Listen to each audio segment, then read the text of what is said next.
October 24, 1944. 0647 hours. Philippine Sea. Lieutenant Commander Takeo Shibata stood on the bridge of the heavy cruiser Atago, scanning the eastern horizon through salt-stained binoculars. The sun had risen 37 minutes earlier, painting the ocean in shades of copper and gold. In 14 minutes, his world would change forever. The radar operator's voice cracked through the bridge speakers with words that would echo through Japanese naval history: multiple contacts bearing 090. Distance 120 kilometers. Count exceeds display capacity.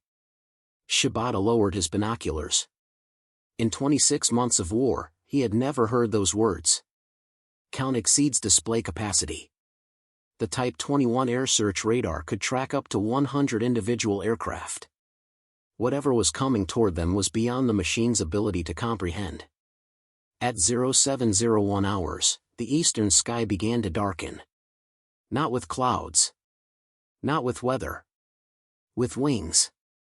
300 carrier-based aircraft, Grumman F-6F Hellcats, Curtiss SB-2C Helldivers, and Grumman TBF Avengers, launched from 6 American aircraft carriers, were about to demonstrate what industrial supremacy looked like when painted across the sky.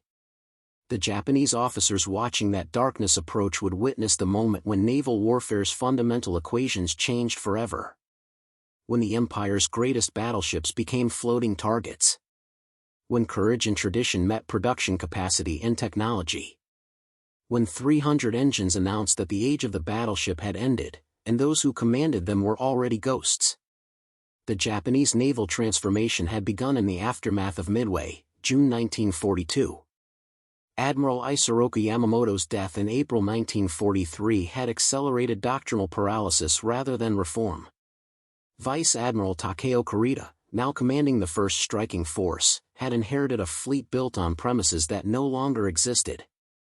The mathematics of carrier warfare had fundamentally shifted, and Japanese naval planning had failed to adapt.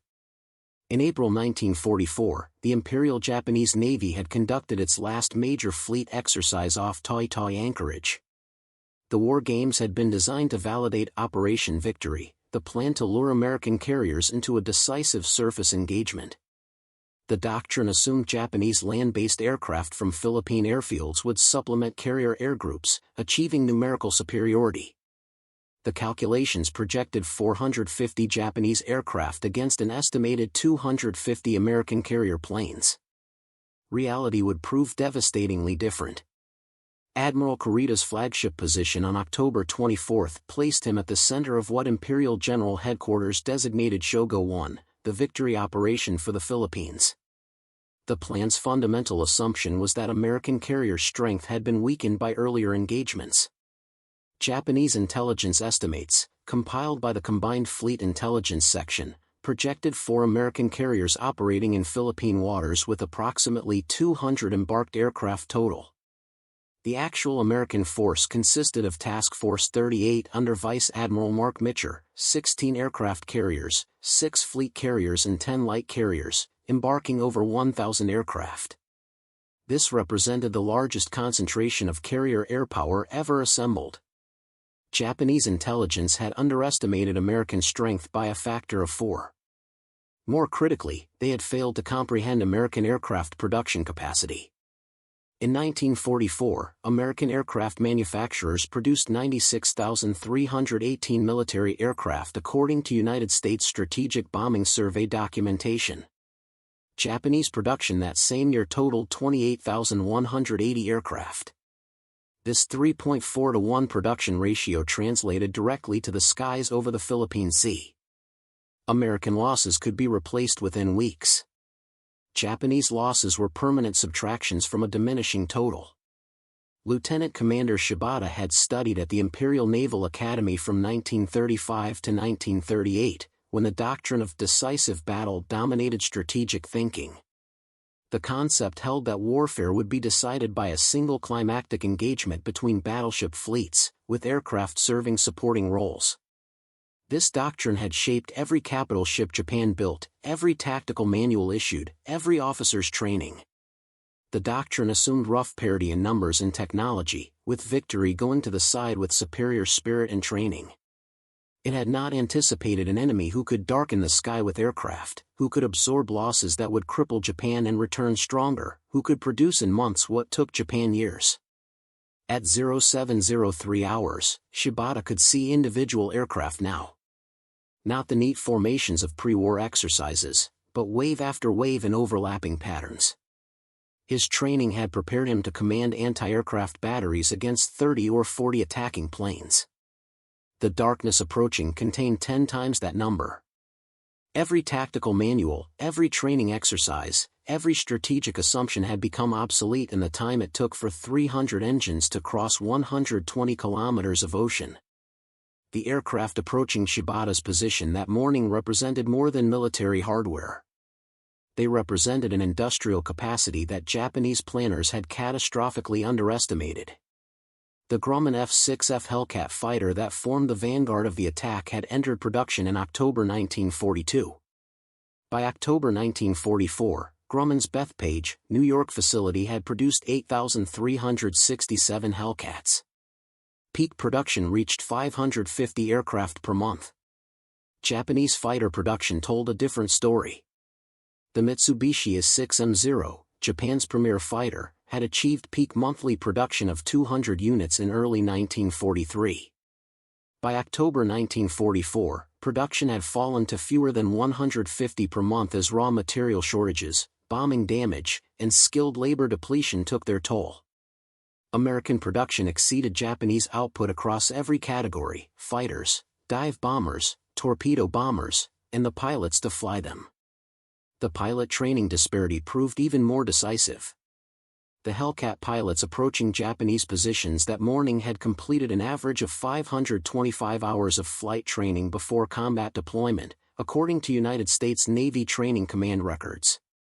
They had trained on dedicated training carriers, practiced against realistic combat scenarios, and learned from combat veterans rotated back to training commands. Japanese pilot training had collapsed under attrition's mathematics. In 1941, Japanese naval aviators completed 700 hours of training before combat duty.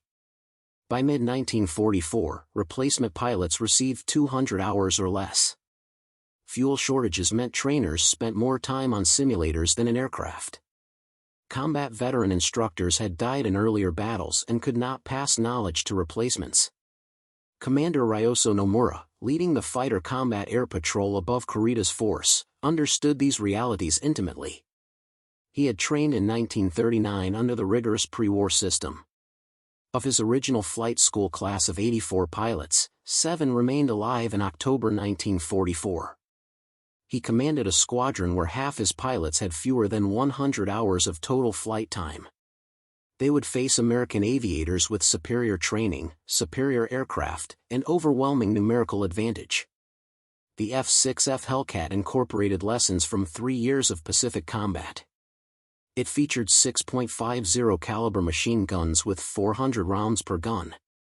Its Pratt & Whitney R2800 engine generated 2,000 horsepower, providing a top speed of 380 miles per hour and service ceiling of 37,300 feet.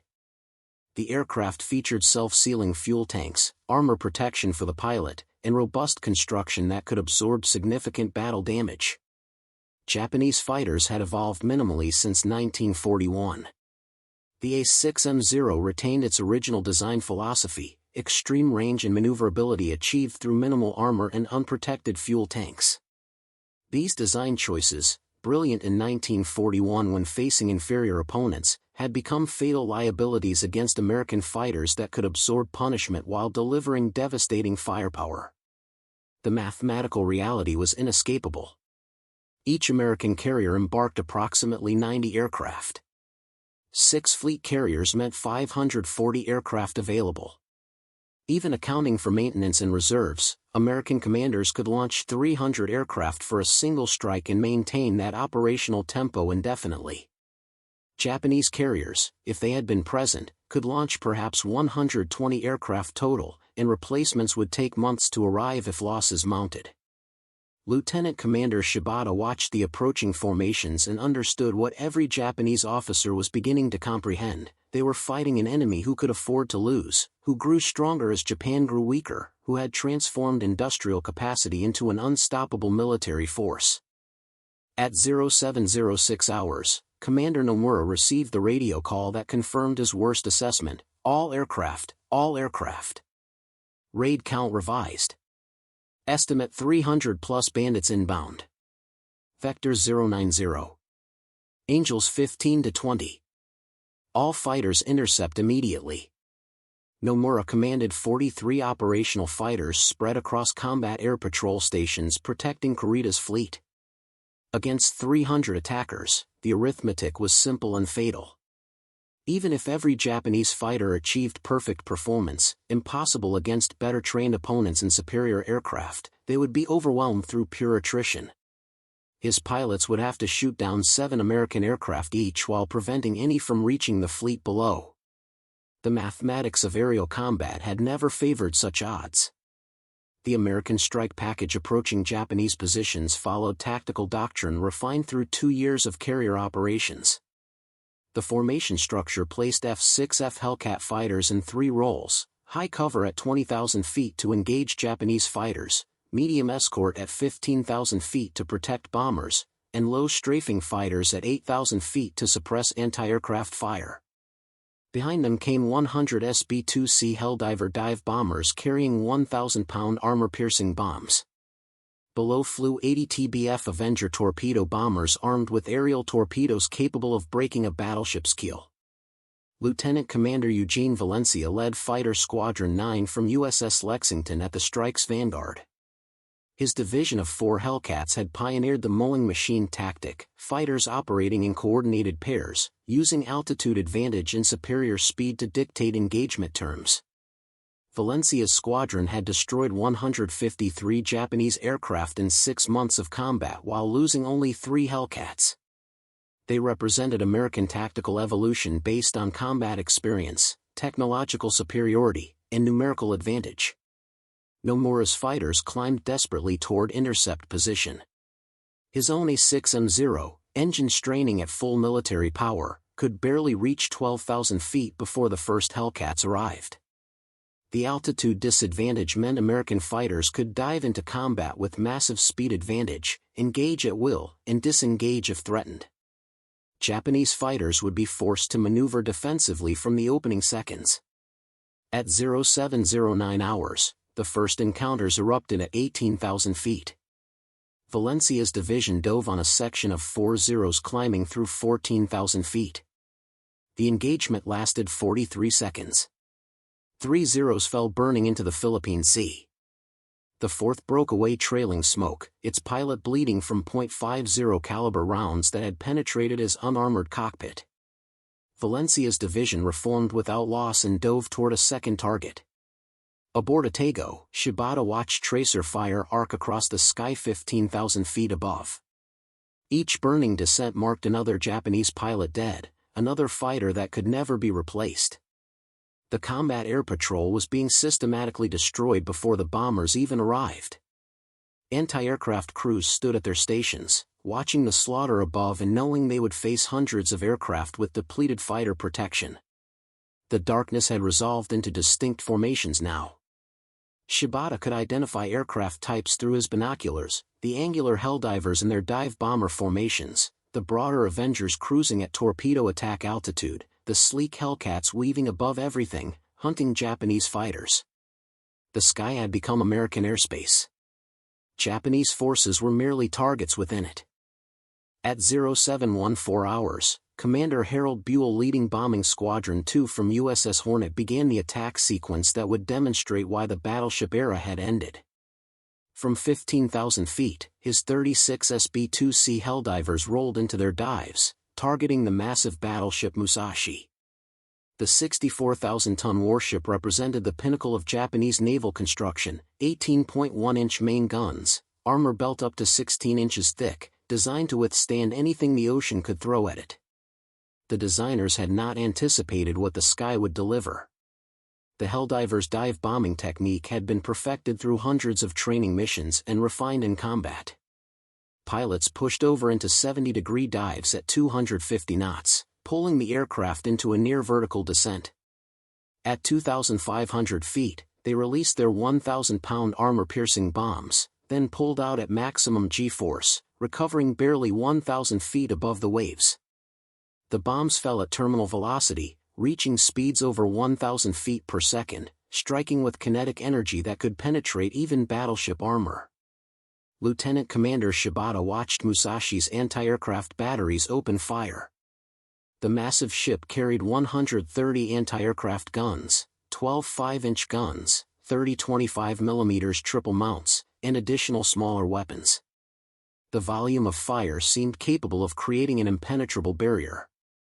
Yet the mathematics favored the attackers. Each Helldiver presented a target for perhaps 3 seconds during its dive. Against 36 aircraft diving simultaneously from multiple angles, the defenders had to divide their fire. Even with perfect accuracy, impossible under combat stress, most bombers would survive to release ordnance. The first bomb struck Musashi's forward deck at 0716 hours. The 1,000-pound armor-piercing projectile, designed specifically to defeat battleship armor, penetrated through 2 deck levels before detonating. The explosion killed 37 crew members instantly and started fires that would burn for hours. Before damage control parties could respond, 2 more bombs hit amidships. Then 2 more aft. Within 90 seconds, 6 bombs had struck the massive battleship. Aboard the heavy cruiser Maya, Captain Tanosuke Otani watched the attack with professional horror. He had commanded Maya since March 1944 and had participated in multiple engagements. He had never witnessed bombing this precise or concentrated. The American dive bombers attacked with mechanical efficiency, each pilot following identical procedures perfected through extensive training.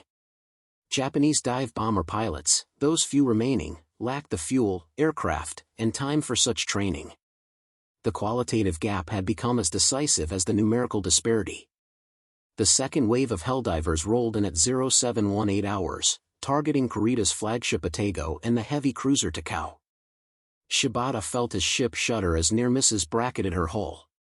The concussions from underwater explosions could rupture hull plates even without direct hits. A bomb struck Takao's forward turret, the explosion penetrating the barbette and igniting powder charges. The resulting secondary explosion tore the turret completely off its mounting and killed everyone in the gunhouse, 47 men dead in an instant. Commander Nomura, still fighting desperately above, watched his squadron disintegrate. Of his original 43 fighters, 28 had been shot down in 12 minutes of combat. American Hellcats dominated every altitude, every angle, every engagement. His remaining pilots fought not to win but merely to survive the next 30 seconds. Several had already jettisoned external fuel tanks and broken for cloud cover, their ammunition exhausted, their aircraft damaged, themselves wounded or traumatized beyond effective combat capability. The radio frequencies filled with desperate calls, damage reports, fighter requests, ammunition status, casualty counts. The organized communication structure of naval combat had degraded into chaos. Ships maneuvered independently, breaking formation to avoid bombs. Fighters engaged without coordination. The fleet that had departed Brunei 4 days earlier with confidence in decisive battle now fought merely to survive until nightfall. At 0721 hours, the torpedo bombers began their runs. If the dive bombers had demonstrated American precision, the torpedo attack would reveal American tactical evolution and overwhelming force concentration. Preparing and narrating this story took us a lot of time, so if you are enjoying it, subscribe to our channel, it means a lot to us. Now back to the story. Lieutenant Commander Robert Isley led Torpedo Squadron 13 from USS Franklin in the attack that would demonstrate how carrier aviation had evolved beyond Japanese defensive capabilities. 80 TBF Avenger torpedo bombers approached from multiple vectors at 200 feet above the waves, each carrying a Mark 13 aerial torpedo weighing 2,216 pounds with a 600-pound Torpex warhead. The attacking doctrine called anvil tactics, simultaneous attacks from opposing directions forcing targets to expose their vulnerable broadsides to at least one attacking group. The Mark 13 torpedo represented 3 years of American technical evolution. Early Pacific War torpedoes had suffered catastrophic failure rates exceeding 60%. By October 1944, modifications had improved reliability to over 85%. The weapon ran at 33 knots to a range of 6,300 yards, or 45 knots at reduced range. Most critically, modifications allowed drops from 800 feet at 300 knots airspeed, meaning attacking aircraft could remain at safer altitudes and speeds during their vulnerable approach runs. Japanese anti-torpedo defenses, designed for slower, lower attacks, struggled against these improved tactics. Musashi's captain ordered maximum speed turns to present minimum profile to attacking torpedoes, but the anvil attack negated this defensive maneuver. Torpedoes approached from port and starboard simultaneously. Any turn toward one group exposed the ship's vulnerable length to the other. At 0724 hours, the first torpedoes struck Musashi. Lieutenant Commander Shibata, watching from Atago 2 kilometers distant, saw the massive detonations erupt along the battleship's waterline. Each torpedo punched through the anti-torpedo bulge, the specialized armor designed to absorb underwater explosions, and detonated against the main hull. Water flooded into compartments at thousands of gallons per second. The battleship's list increased to 4 degrees, then 6 degrees as water overwhelmed pumping capacity. Captain Otani aboard Maya faced his own crisis as 4 Avengers bore down from the port quarter. His ship executed emergency turns, heeling hard to starboard, presenting minimal profile. Anti-aircraft gunners fired desperately at the approaching torpedo bombers. One Avenger disintegrated under direct hit from a 5-inch shell. Its torpedo tumbled uselessly into the sea. But 3 others released successfully from 1,200 yards. Maya's lookouts tracked the torpedo wakes with helpless certainty. The physics of the situation allowed no escape, torpedo speed 45 knots, closing rate combining with ship's speed, impact inevitable in 52 seconds. The first torpedo struck Maya's engine room. The explosion breached both the outer hull and the main pressure hull. Seawater flooded into spaces containing boilers operating at 600 degrees Fahrenheit. The resulting steam explosions killed 109 engineers and stokers instantly. Power failed throughout the ship. Rudder control ceased. Maya began listing immediately, taking on thousands of tons of water with no pumping capability. Within 4 minutes of the torpedo hit, Captain Otani gave the order to abandon ship. Maya would sink in 8 minutes, taking 336 men down with her. Commander Nomura watched Maya's death throes while evading another diving Hellcat. His fuel gauge showed 15 minutes of combat endurance remaining. Ammunition counters for his 220mm cannons read empty. He had fired 780 rounds and achieved 3 confirmed hits on American aircraft, none resulted in kills. The armored American fighters absorbed punishment that would destroy Japanese aircraft. His own Zero carried 73 bullet holes from a Hellcat encounter that had lasted 6 seconds. Only the American pilot's decision to disengage to pursue another target had saved his life. The radio brought more catastrophe. Atago had taken 2 torpedo hits and was losing power. Takao had taken 3 torpedoes and was dead in the water. 4 destroyers had been hit. The fleet was disintegrating under an assault that showed no signs of diminishing. American aircraft were rotating through attacks with industrial efficiency, depleted formations returning to carriers while fresh squadrons arrived to continue the destruction.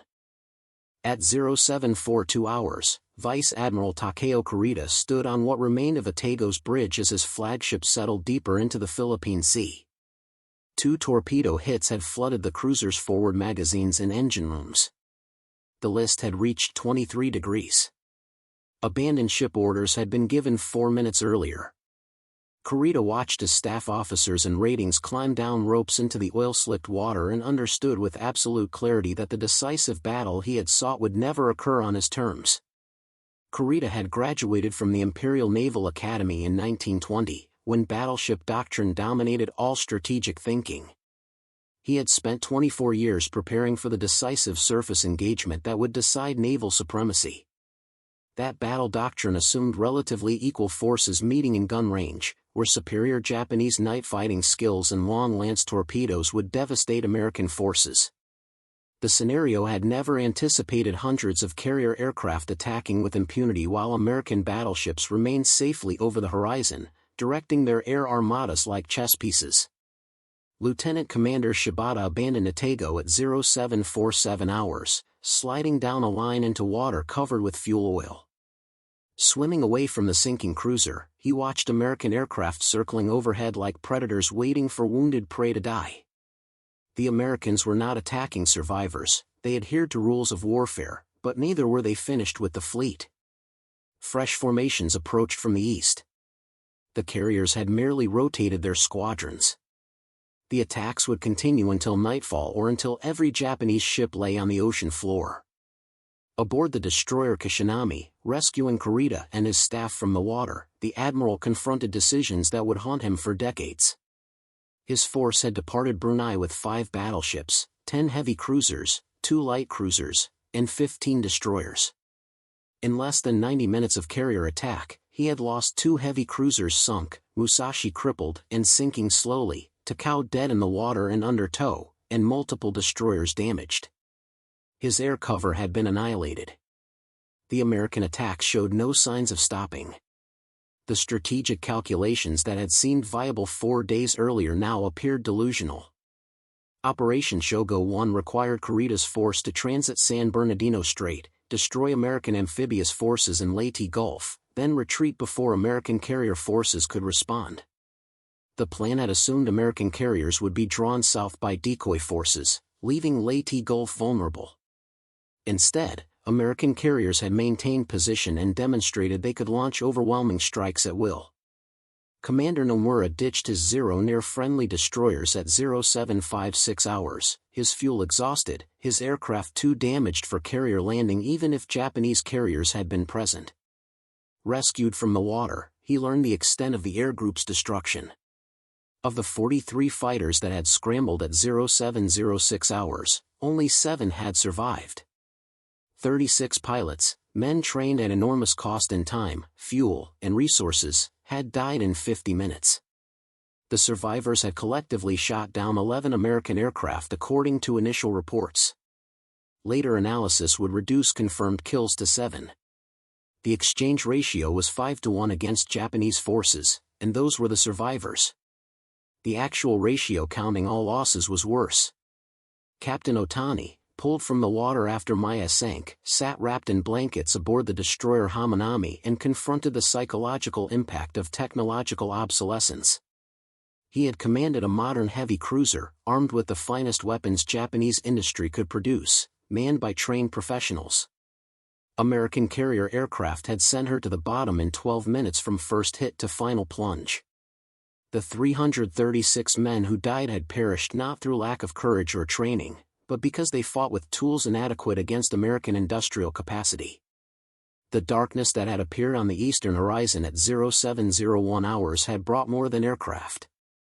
It had brought the future of naval warfare, and that future had no place for officers trained in battleship tactics facing enemies who controlled the sky. At 0830 hours, Admiral Kurita convened an emergency conference aboard Kishinami with surviving senior officers. The destroyer's cramped wardroom held 8 men who would decide whether Operation Shogo 1 continued or whether the surviving fleet withdrew. The discussion revealed how completely American carrier power had shattered Japanese naval confidence. Captain Tamiji Koyanagi, Kurita's senior staff officer, presented the tactical situation with brutal honesty. Current fleet status: Battleship Musashi sinking, estimated 4 hours until capsizing. Heavy cruisers Atago and Maya sunk. Heavy cruiser Takao under tow, out of action. Battleship Yamato had taken 2 bomb hits but remained operational. Remaining forces: 3 battleships, 6 heavy cruisers, 2 light cruisers, 11 destroyers. All damaged to varying degrees. Fighter cover, effectively 0. American carrier strength, apparently unlimited. The strategic mathematics were inescapable. Kurita's force needed 20 hours to reach Leyte Gulf via San Bernardino Strait. American carriers could launch strikes every 2 hours throughout daylight. The force would face approximately 8 more attack cycles before reaching their objective. Each cycle would bring 200 to 300 aircraft.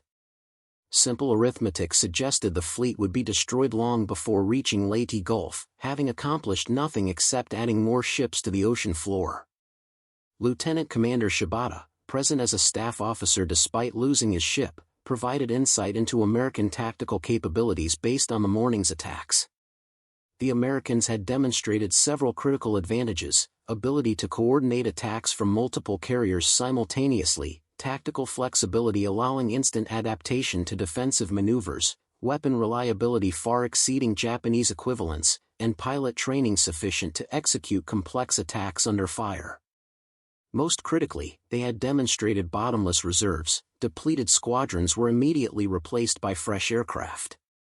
Commander Nomura, representing the destroyed air group, delivered the assessment that probably influenced Kurita's decision most heavily. American fighters were qualitatively superior in every measurable category: speed, firepower, protection, and altitude performance. American pilots were better trained, better coordinated, and flying aircraft that could absorb damage Japanese fighters could not survive. The exchange ratios observed that morning, 5 to 7 Japanese aircraft destroyed for every American loss, would only worsen as Japanese pilot quality degraded further and American numerical advantages increased. The discussion revealed a shared psychological understanding among Japanese officers that their presence represented something larger than one battle's outcome.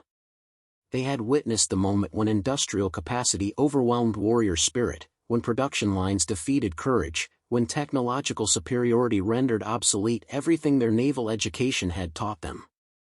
The battleship-centered navy they had devoted their lives to serving had become a historical artifact that morning, though the ships still floated and the guns still fired. Captain Koyanagi presented the alternatives with stark clarity. Continue toward Leyte Gulf, achieve possible surprise if American carriers withdrew, potentially inflict damage on amphibious forces, certainly lose most or all remaining fleet units. Withdraw, preserve surviving ships for future operations, maintain fleet in being, abandon Philippines operation, accept strategic defeat. The mathematics favored withdrawal. The warrior code demanded advance. The strategic situation made both options ultimately futile. Japan lacked the industrial capacity to replace losses regardless of which course they chose. At 0927 hours, Admiral Kurita made his decision. The fleet would temporarily withdraw northward, reassess American carrier positions, and potentially resume the advance toward Leyte Gulf after dark when carrier aircraft could not operate. The decision reflected neither cowardice nor wisdom, but rather the paralysis of commanders trained for one type of warfare facing conditions that rendered their training obsolete.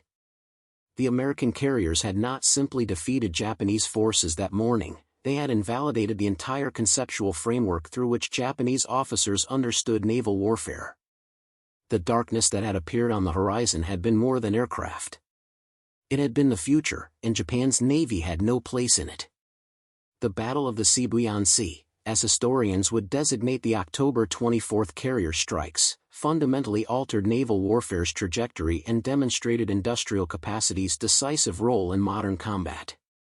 The battle statistics documented American air power's overwhelming dominance: 259 sorties flown against Kurita's force, Musashi sunk after absorbing 19 torpedo and 17 bomb hits over multiple attack waves, heavy cruisers Maya and Atago destroyed, battleship Yamato damaged, heavy cruiser Takao crippled, and multiple destroyers damaged.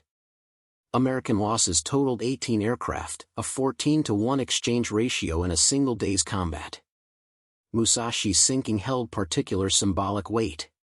The 64,000-ton battleship represented Japan's ultimate expression of battleship design, mounting 18.1-inch guns, the largest ever installed on a warship. It took American carrier aircraft from 1030 hours to 1935 hours to sink her, requiring approximately 19 torpedoes and 17 bombs.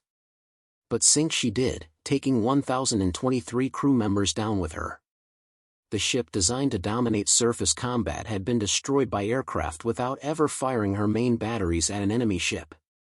Vice Admiral Kurita did eventually turn back towards San Bernardino Strait and transited during the night of October 24 to 25. His force emerged into the Philippine Sea on October 25 and achieved tactical surprise against American escort carriers off Samar. However, the psychological impact of the October 24 carrier attacks profoundly influenced his subsequent decisions.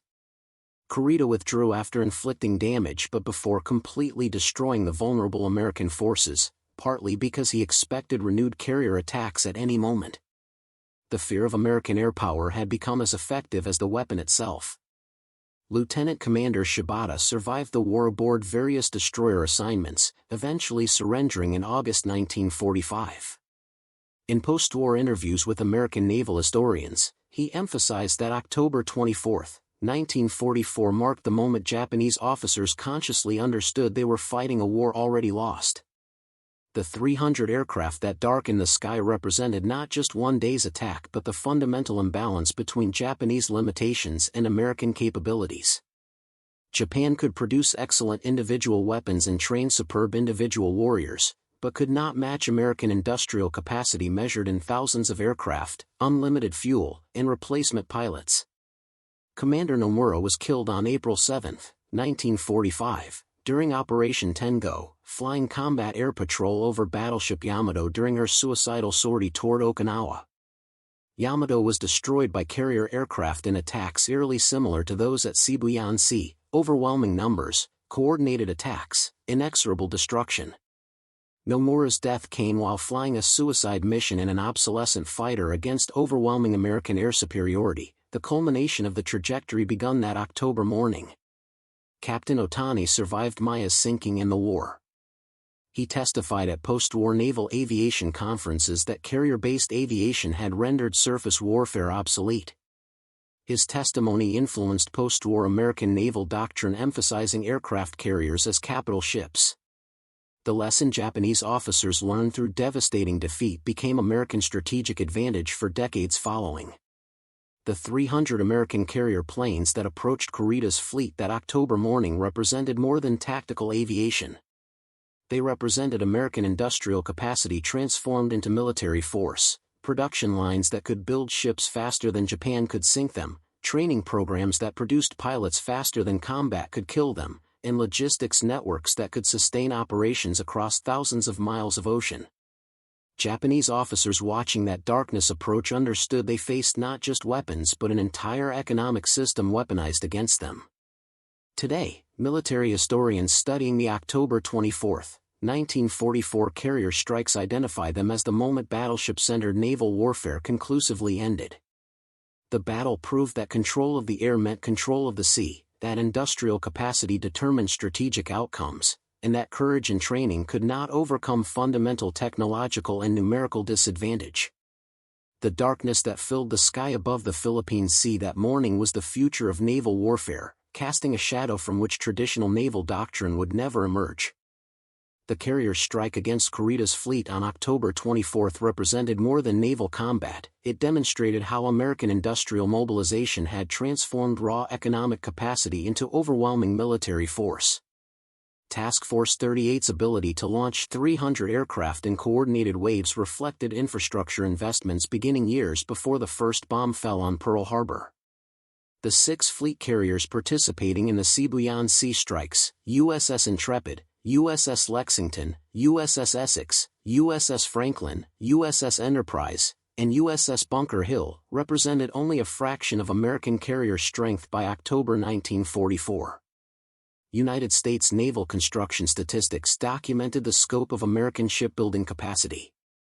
Between December 1941 and October 1944, American shipyards launched 17 fleet carriers and 86 escort carriers. Peak production reached 1 escort carrier every 5 days at Kaiser Shipyards in Vancouver, Washington. Japanese yards, by contrast, completed 6 fleet carriers during the same period, with construction times averaging 24 to 36 months versus 16 to 20 months for American equivalents. The production disparity meant American losses could be replaced within months while Japanese losses were permanent strategic setbacks. The aircraft production gap proved even more decisive. Grumman's Bethpage facility alone produced more fighters in 1944 than all Japanese aircraft manufacturers combined. American aircraft plants employed over 2 million workers by 1944, operating 3 shifts daily with standardized production techniques pioneered in automobile manufacturing. Japanese aircraft production relied heavily on cottage industry methods, with component manufacturing distributed across hundreds of small shops vulnerable to raw material shortages and bombing disruption. Lieutenant Takeshi Maeda, a Japanese naval air technical officer who survived the war, provided detailed post-war testimony about Japan's industrial limitations. Aviation gasoline production capacity became critically limiting by mid-1944. American strategic bombing of oil refineries in the Dutch East Indies and petroleum transportation disruption reduced available aviation fuel to approximately 30% of required levels. Training programs were shortened not primarily due to time constraints but because fuel simply did not exist to support extended training flights. The pilot training differential reflected this resource disparity. American naval aviator training consumed approximately 18 months from recruitment to combat deployment, including 525 hours of flight time across multiple aircraft types. Trainees practiced carrier landings on dedicated training carriers, converted merchant ships used solely for training. They flew against realistic combat scenarios using aircraft simulating enemy performance characteristics. Experienced combat veterans rotated to training commands, passing tactical lessons directly to replacement pilots. Japanese training had collapsed under combined fuel shortages, instructor losses, and time pressure. By October 1944, replacement pilots received 100 to 150 total flight hours before combat assignment. Many had never practiced carrier landings because carrier decks were needed for combat operations, not training. They learned tactics from manuals written for aircraft in situations that no longer existed. Their first combat mission was often their first experience with formation flying under fire, multi-aircraft coordination, or engaging an enemy fighter. Commander Mitsuo Fukuda, who had led the Pearl Harbor attack and survived to analyze Japanese naval aviation's decline, testified that pilot quality degradation became irreversible by late 1943.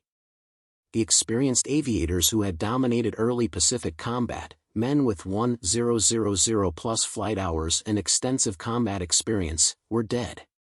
Their replacements lacked the training time, fuel availability, or combat experience to develop equivalent skills.